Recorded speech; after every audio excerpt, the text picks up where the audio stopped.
But since every snack attack should really start with some chips and dip, we taste tested a bunch of French onion dips, and one of them is at the top of the food chain.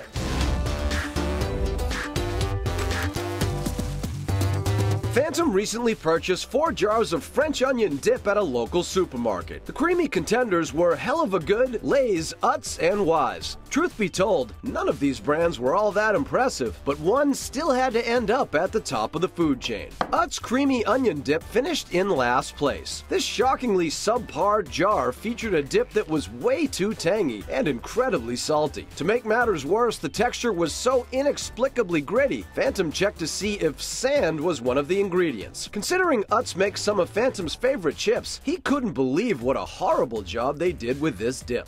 Peeling open the jar of Wise French Onion Dip, Phantom was hoping for something a bit better, but he didn't really get it. This brand was simply way too sweet. On the upside, this dip was nice and thick, and the large pieces of dehydrated onions provided an interesting contrast of textures. The runner-up is Hell of a Good French Onion Sour Cream Dip. When it comes to this refrigerated dip, the name tells you about everything you need to know, because this spread is all about the sour cream. Cool, thick, and creamy, this brand tasted most like homemade. Unfortunately, it was so mild, it didn't taste anything like French onion. But if what you're dipping already has plenty of flavor, Hell of a Good is one heck of a choice. At the top of the food chain is Lay's. Pop the top of this tall glass jar and at first glance, you might find the looks of what's inside a bit off-putting. But this gray goop actually tastes pretty good. There's plenty of onion flavor, a nice balance of salty and sweet, and a thick consistency that stands up to chips, veggies, or whatever else you might want to stick in the jar. That's why Lay's French Onion Dip is at the top of the food chain.